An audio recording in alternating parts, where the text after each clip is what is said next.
My high school bully became my boss 15 years later, and I got my revenge in the most satisfying way possible.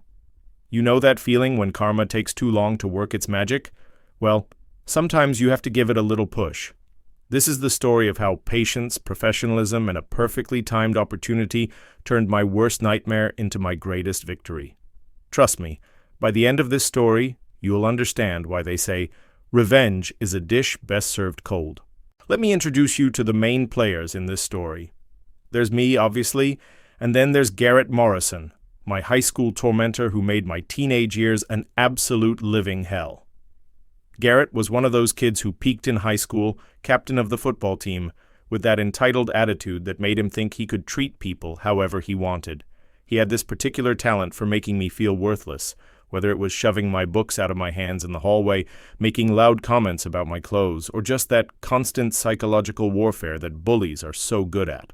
High school was brutal because of Garrett. This wasn't just typical teenage teasing. This guy made it his personal mission to destroy my self-esteem. I remember one particularly humiliating incident during senior year when he dumped chocolate milk over my head in the cafeteria, right in front of everyone, including the girl I had a crush on. The laughter from his friends still echoes in my mind sometimes. He called me loser so often that some kids actually started using it as my nickname. I spent most of lunch periods hiding in the library, and I dreaded walking to classes because I never knew when Garrett would strike next. After graduation, I was determined to never let anyone treat me that way again. I threw myself into college, studied computer science, and worked my ass off to build a career in tech. I did internships, networked like crazy, and slowly but surely climbed the corporate ladder. Meanwhile, I heard through the grapevine that Garrett had bounced around different jobs, some sales positions, a few failed business ventures. I honestly didn't think much about him anymore. I had built a good life, had confidence, and felt like I'd left that painful chapter behind me. Fast forward 15 years, and I'm working as a senior software engineer at a mid-sized tech company. I loved my job, had a great team, and was being considered for a promotion to lead developer. Then, our department got a new director. You can probably guess where this is going.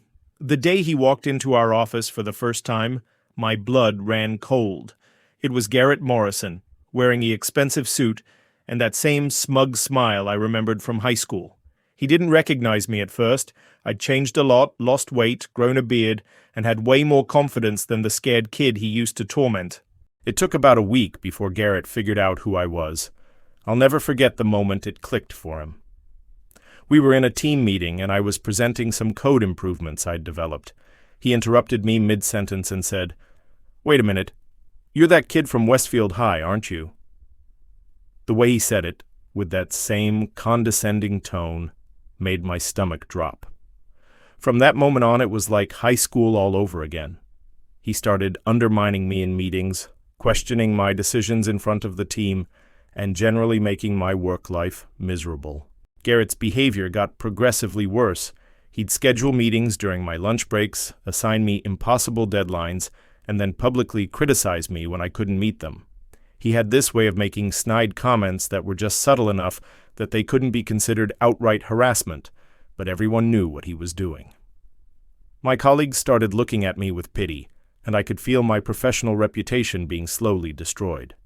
The worst part was that he was technically my boss, so going to HR felt risky. I started having anxiety attacks on Sunday nights, dreading another week of his psychological torture. Here's where things get interesting. I was working late one night trying to fix a critical system bug that Garrett had blamed on me when I noticed something odd in our company's database. There were some financial discrepancies in the project budgets that Garrett oversaw. Being a thorough person, I dug deeper, and what I found was shocking. Garrett had been systematically inflating contractor costs and pocketing the difference. We're talking about thousands of dollars over several months. He was using fake invoices from shell companies, and the money was going directly into accounts he controlled. I spent the next 2 weeks carefully documenting everything. I made copies of invoices, tracked money transfers, and built an ironclad case. The beautiful thing was that I had legitimate access to all this information as part of my job responsibilities. I wasn't breaking any rules or doing anything unethical. I was just being thorough in my work. Every piece of evidence I gathered made the picture clearer. Garrett was embezzling company funds on a significant scale. I even found emails where he was coordinating with these fake contractors using his personal email account like an amateur. The opportunity for revenge came during our quarterly company meeting. Garrett had just finished giving a presentation about fiscal responsibility and maintaining the highest ethical standards. The irony was almost too perfect. After the meeting, I requested a private meeting with our CEO and the head of HR. I walked into that conference room with a folder full of evidence and a USB drive containing all the digital proof. I laid it all out calmly and professionally, explaining exactly what Garrett had been doing and providing documentation for every single fraudulent transaction. The investigation was swift and thorough. Within a week, Garrett was called into the CEO's office, and I was asked to present my findings to the company's legal team. The look on his face when he realized what was happening was priceless. All that arrogance and smugness just melted away, replaced by panic and desperation. He actually tried to throw me under the bus, claiming I had fabricated the evidence because of some personal grudge from high school. But the evidence was too solid, too comprehensive. The company terminated him immediately, and they filed criminal charges for embezzlement. Not only was Garrett fired in disgrace, but I was promoted to his position as department director. The same job he'd been using to make my life hell was now mine, and I was earning significantly more than he ever did. The best part? During his criminal trial, which made the local news, everyone from our high school saw exactly what kind of person he really was. That bully who had made me feel worthless was now the one facing public humiliation, financial ruin, and potential jail time. He ended up pleading guilty and serving 8 months in prison, plus paying substantial fines and restitution. The most satisfying part wasn't just that I got revenge, it was that I got it by being better than him. I didn't stoop to his level or use his tactics. I simply did my job well, stayed professional, and let his own actions destroy him. Sometimes the best revenge is just living well and staying true to your principles, while your enemies destroy themselves.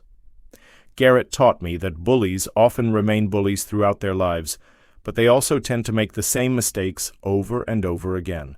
All I had to do was be patient and ready when the opportunity presented itself. That experience taught me that karma doesn't always work on its own timeline, but if you stay prepared and keep your integrity intact, justice has a way of finding its path. These days, I love my job, my team respects me, and I've never been happier professionally. As for Garrett, last I heard he's working at a car dealership and struggling to rebuild his life. I don't wish him any more harm. His own choices were punishment enough. What do you think about this story? Have you ever had a bully from your past come back into your life? How did you handle it? Share your experiences in the comments below, and don't forget to like this video and subscribe for more incredible Reddit stories. Sometimes the best stories are the ones where patience and integrity win over cruelty and arrogance.